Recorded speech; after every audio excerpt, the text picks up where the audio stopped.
Alegria, alegria! Hoje é aula de Empresarial 1. Voltamos com nossas aulas de Empresarial 1. Ficamos essa semana sem aula, mas voltamos agora firme e forte aí em Empresarial 1. Já vou dizer para você que não participou da live, que participe. A live foi top. Na terça-feira nós teremos junto novamente na live para tirar as dúvidas. E aí você já pode colocando aí embaixo, tanto do Classroom como no YouTube, colocando suas dúvidas, que aí eu vou reunir todas elas e no dia já vou pegar na terça-feira para a gente tirar as dúvidas na nossa próxima live. Hoje nós temos o que como tema, Leandro? Hoje nós temos como tema contrato social. Vamos continuar falando de contrato social, mas o tema específico de hoje é sobre administrador no contrato social. Um tema bastante interessante, bastante prático, que envolve o dia a dia das empresas. Então vamos aí, já na sua tela aí já tem quais são os pontos que nós vamos enfrentar hoje.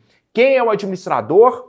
Como acontece a nomeação desse administrador, as atividades que esse administrador pode fazer e como que é os limites de atuação desse administrador. Então já vamos lá para o primeiro ponto, para nós vermos quem pode administrar a empresa. Bem, tá aí, o primeiro ponto é que a gente chama atenção que o administrador obrigatoriamente tem que ser uma pessoa física. Apesar dos sócios poder ter pessoa jurídica, o administrador é obrigatoriamente uma pessoa física. E aí, meu caro aluno, a questão é simples aqui. Pensa comigo. Alguém, uma pessoa física que existe realmente, porque pessoa jurídica é uma ficção jurídica. Uma pessoa que existe realmente é que vai estar atuando em nome da empresa, que vai estar comprando, vendendo, vai estar contratando pessoas, vai estar administrando aquela sociedade. Logo, o código exige, pelo menos nas empresas contratuais, que seja uma pessoa física, porque é essa pessoa que vai diretamente exercer no mundo real a apresentação da empresa. E aqui a teoria é chamada teoria da apresentação, porque não existe a representação da empresa, e sim ela apresenta a empresa, ela é a empresa. Aquele administrador é a própria empresa, porque a empresa é uma ideia, mas alguém vai atuar no mundo real, e esse alguém que vai atuar no mundo real em nome da empresa é o administrador da empresa, que obrigatoriamente tem que ser uma pessoa física. Além disso, você pode imaginar, mas peraí, Leandro, a pessoa jurídica não pode ter como sócios outras pessoas jurídicas? Sim. E se só tiver pessoas jurídicas, como que faz? Quem que vai ser o administrador? Bem, neste caso, ou mesmo no caso de eu ter sócios só pessoa física, existe uma possibilidade nova no código, que é o administrador não sócio. Quem que é o administrador não sócio? É uma pessoa, um terceiro, que não é sócio e é contratado pelos sócios para que possa administrar as empresas. Seja porque eles não querem administrar, fala assim, não quero mexer com isso não, eu quero ser dono, mas não quero no dia a dia ficar contratando empregado, essas coisas aí, ficar vendendo, comprando, não é comigo não. Ou seja, porque tem impedimentos legais, por exemplo, servidores públicos podem ser dono de empresa. Nós vamos ver aqui que existe um impedimento legal dele administrar a empresa, mas ele pode ser sócio da empresa. Ou porque são pessoas jurídicas. E aí, obrigatoriamente, eles vão ter que chamar uma pessoa física que será o administrador da empresa. Qualquer desses casos, ou seja, até mesmo na situação de escolha dos sócios, pode existir a figura do administrador não sócio. E no contrato social vai estar aí descrito lá. Essa empresa é administrada por um administrador não sócio e vai dar toda a qualificação de quem é esse administrador não sócio. Porque ele que terá o poder de apresentar, de, entre aspas, representar, porque aqui eu falei que a teoria da apresentação, ele que vai atuar em nome da empresa. Correto até aqui? Então, pessoa física, administrador não sócio. E agora eu quero fazer uma diferenciação entre administrador e representante legal da empresa. Por quê? Porque com a possibilidade do administrador não sócio, criou-se a separação do administrador para o representante legal da empresa.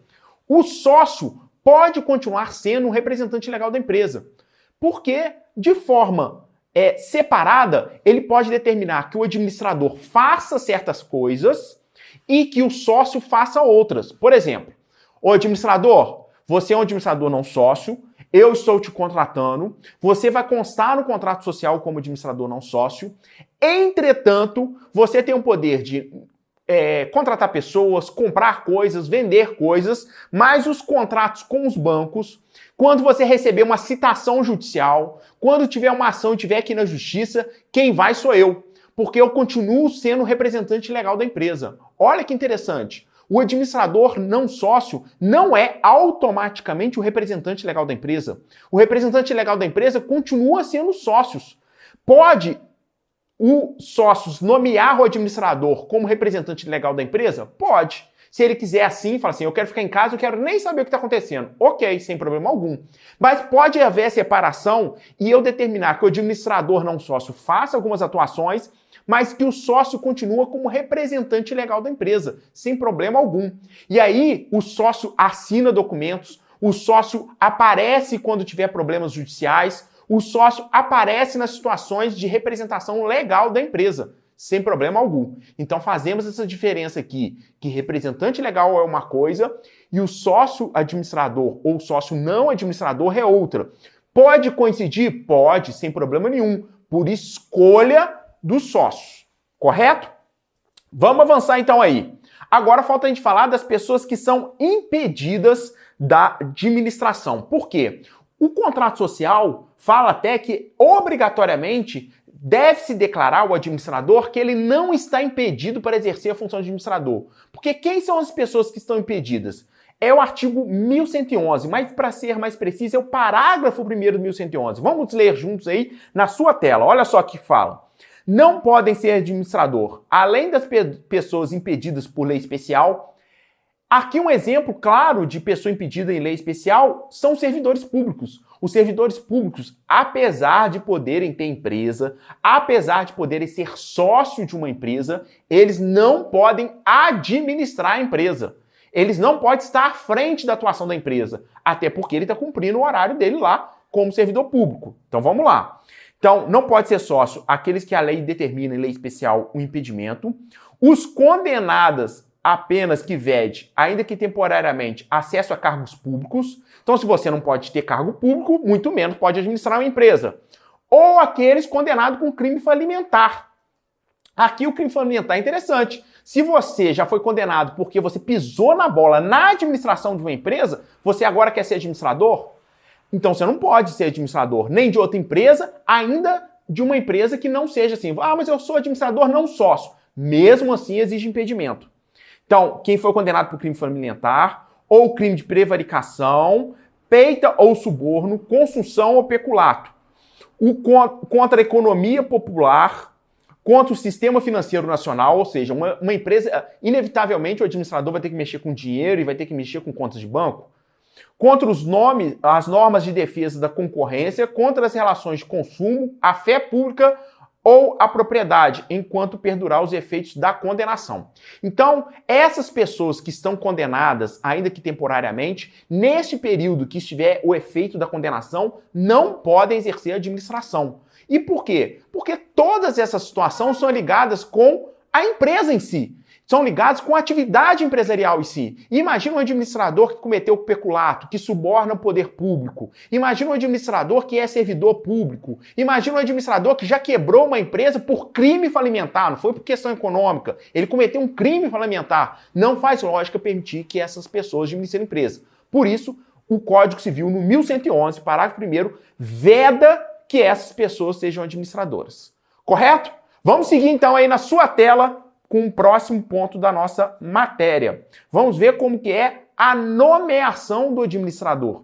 E aqui nós vamos ver duas situações separadas, porque o administrador pode ser nomeado no contrato social ou o administrador pode ser nomeado em ato separado. Vamos ver como funciona isso. Vamos aí para o seu quadro branco para a gente ver as diferenciações. Primeira diferenciação que eu quero chamar a atenção é sobre o administrador sócio. Então, o ADM sócio. O administrador sócio, nós temos uma diferenciação muito importante aqui, que é a seguinte.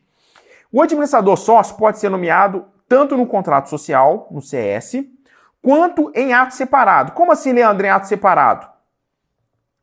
Separado. você faz um documento separado e neste documento separado, não no contrato social, você nomeia um dos sócios como administrador. E esse contrato vai a registro. Leandro, qual a diferença de eu nomear? Não é tanto faz? Qual que é a diferença de eu nomear ele no contrato social ou no documento separado? Tem diferença sim. Vamos ver aí no seu quadro branco. Se o administrador for nomeado, vamos mudar de cor aqui, se o administrador for nomeado pelo contrato social, o poder dele é irrevogável. Irrevogável. E só pode ser revogado com unanimidade dos sócios ou por decisão judicial. Então, poderzão.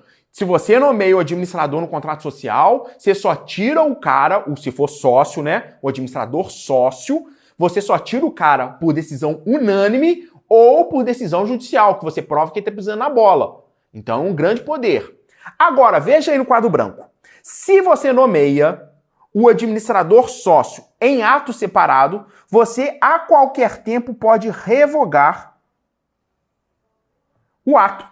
Você pode revogar a administração daquele sócio. Basta a maioria do capital social, a maioria dos representantes dos sócios com capital social, para tirar aquele administrador. Então tem uma grande diferença.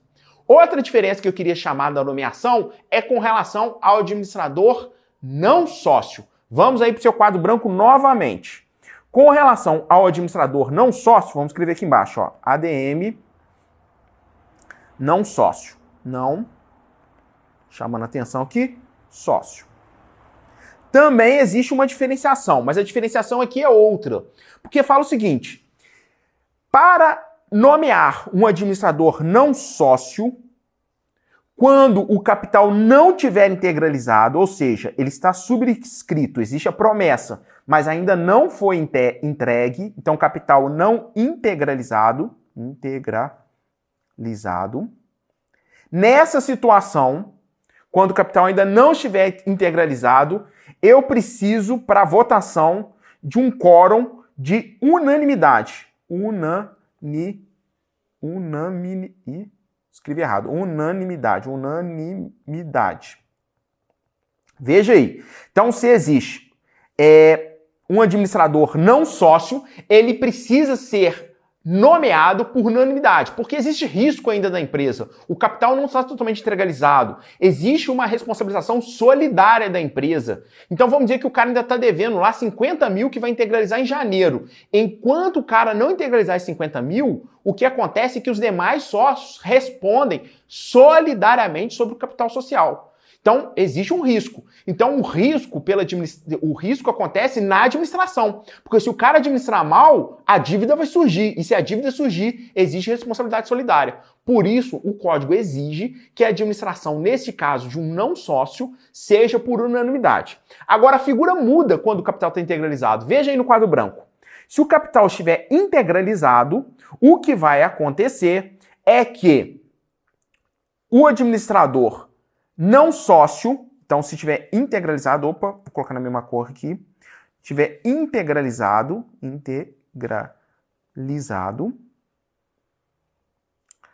o administrador não sócio precisa de 2/3 do capital social. Ou seja, ele vai ser aprovado por 2/3 do capital social. E aqui é interessante que eu já chamo a atenção, nós vamos ver para frente com mais carinho, mas agora já chama atenção. Toda votação na empresa não é por cabeça.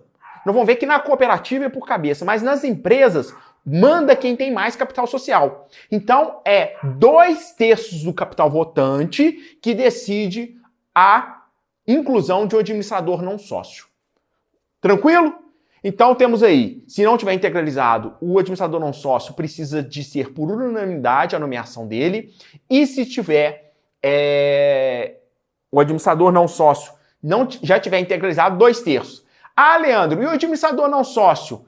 Aplica a mesma ideia do administrador sócio, se ele tiver em ato separado, ele é revogável, e se tiver dentro do contrato social é revogável? Não. Administrador não sócio não aplica isso. O administrador não sócio, seja nomeado através do contrato social ou seja nomeado em ato separado, seja um ou outro, ele pode ser revogado a qualquer tempo, com o mesmo quórum que o nomeou. Então, se é 2/3 para nomear administrador não sócio, também é 2/3 para tirar o administrador não sócio. Correto? Vamos seguir, então, aí com seus slides. Siga aí comigo junto na sua tela para a gente falar sobre a atividade. A atividade do administrador, ela é personalíssima.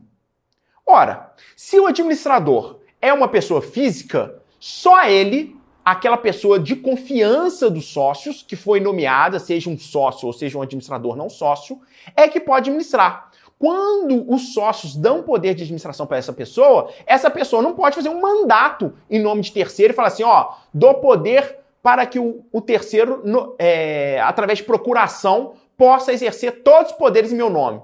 Não faz sentido, faz? Não faz. Por isso a gente fala que o poder da administração é personalíssimo. Somente o administrador pode exercer aquele poder. Ah, Leandro, mas ele pode nomear, por exemplo, uma empresa que é muito grande, uma Rede Globo, que é uma limitada. Um administrador da Rede Globo vai ficar maluco ao poder, como que ele vai exercer esse poder todo? Bem, primeiro, lá vai ter mais de um administrador. Eu vou deixar falar na live sobre a existência e possibilidade de ter mais de um administrador. Então lá na Globo não vão ter administradores diferentes com poderes diferentes. Então tem um administrador financeiro, um administrador comercial.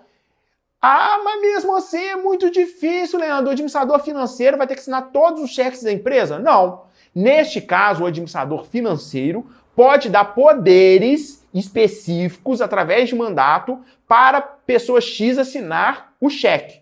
O que ela não pode transferir é todos os poderes. Todos os poderes ela não pode transferir, porque senão seria uma incongruência, seria uma coisa ilógica. O administrador é renomeado e passa todos os poderes por um terceiro? Não faz sentido. Então é melhor nomear esse terceiro direto como o administrador da empresa. Mas, de maneira específica, é possível mandato. É possível constituir uma procuração e nomear essa pessoa. Um terceiro, o administrador nomear um terceiro com poderes específicos. Por exemplo, para assinar cheque. Para que não precise lá o RH. Ele assina o poder para assinar carteira. Mas não é todos os poderes da empresa e muito menos todos os poderes que o administrador recebeu. Então é uma atividade personalíssima, pode passar uma procuração, mas com poderes limitados. Vamos adiante. Vimos atividades, agora falta a gente ver a atuação do administrador da empresa. Como que funciona a atuação? A regra é a seguinte: a aplicação do poder geral de administração. O que é isso, poder geral de administração? O poder geral de administração diz o seguinte: se não falou nada, significa que o administrador tem todos os poderes. Se não falou nada, o contrato social ou o ato separado não deu restrições ao poder do administrador, parte-se do princípio que tem o poder geral de administração, tem todos os poderes. E aí, neste caso, aplica-se inclusive a teoria da aparência. O que é a teoria da aparência? Até que prove o contrário, aparenta que o administrador exerce poderes amplos. Existe vedações? Existe sim. O 1111 traz essas vedações que agora eu vou resumir para você aí no quadro branco.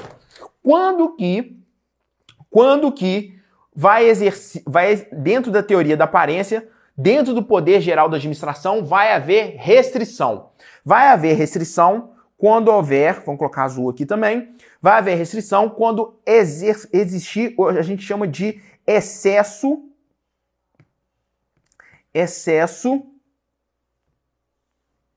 de poderes.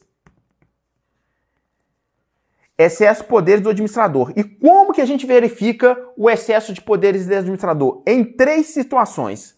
A primeira situação é quando existe uma limitação de poder, limitação registrada no contrato social, ou averbada, registrada. Ou seja, qualquer terceiro que exerce atividades com aquela empresa poderia pedir o contrato social ou poderia pedir os atos em separados que nomearam o administrador e verificaria, porque aquele documento é público, quais são os poderes do administrador. A regra é poder geral, mas basta ler o contrato social para ver que aquele administrador, por exemplo, não tem poder para assinar cheque acima de R$100 mil.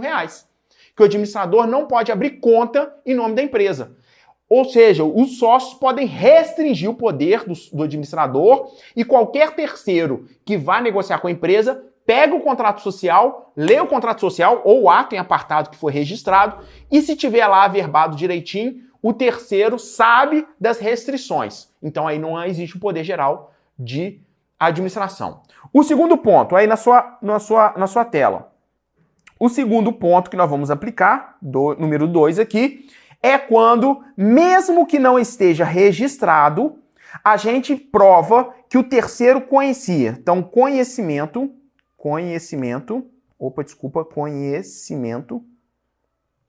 do terceiro. O terceiro pode até não saber, não ver e não estar registrado que aquele administrador não tem poder. Mas pode ser o sócio mandou um e-mail para ele, pode ser que ele saiba por outros meios que aquele administrador não tem poder para abrir conta na empresa. E mesmo assim ele abre. Então o sócio mandou um e-mail por exemplo, o gerente de banco falou assim: eu não autorizo o meu administrador a abrir conta em nome da empresa. E o gerente de banco vai lá e abre esse mesmo. E fala assim: não encontrava no contrato social, mas peraí, pela boa fé, observa que pela boa fé a pessoa sabia da existência de impedimento. Então, neste caso também, não se aplica a teoria do poder geral de administração. E vamos para o terceiro caso. O terceiro caso é quando se diz, mesmo exercendo um poder geral de administração, trata-se de uma operação estranha ao negócio. Estranha ao negócio. Como assim uma operação estranha ao negócio? Bem, a empresa produz saco plástico, mas o administrador está comprando e vendendo imóvel todo dia. Ou seja, é claro que aquela operação foge do objeto do negócio da empresa. A empresa é produtora de saco plástico, como que ela pode ficar vendendo e comprando? Então o terceiro sabe, pega o contrato social e fala assim: o objeto da sua empresa é produzir saco plástico. Como que você pode ficar comprando e vendendo todo dia? É uma questão de razoabilidade também. É uma questão de lógica. Neste caso, nós temos uma teoria que explica isso, que chama o seguinte, olha aí no seu quadro. Isso aqui chama a aplicação da teoria ultra vires. Ultra vires. O que fala essa teoria ultra vires? A teoria ultra vires fala o seguinte: toda vez que o administrador aplicar operações estranhas ao negócio, a empresa não responde por aquilo. Quem responde é pessoalmente o administrador. Então, teorias que eu dei o poder geral para o administrador, mas eu não quero que ele faça negócio que não tem nada a ver. Tem que ter uma lógica, tem que ter um nexo de causalidade. Ele só pode fazer aquilo que está ligado com o negócio. E tudo que ele praticar além, o terceiro, óbvio, vai observar que é além. E quem responde não é a empresa, e sim o administrador pessoalmente. Teoria ultra vires, que existe uma irresponsabilidade sobre a prática de atos que extrapolem o poder geral dentro da empresa, que extrapolem as atividades estranhas à empresa. Correto? Tranquilo? Então essa foi aí a nossa aula de hoje. Falamos sobre administração, um tema interessantíssimo. Na live eu vou falar outras coisas. Escreva suas dúvidas aqui embaixo para que na live a gente possa tirar. E eu fico te aguardando. Fico te aguardando depois de mais um dia feliz, porque hoje foi dia de empresarial, meu amigo. Alegria, alegria! Seguimos então até a live. Até mais. Um abraço!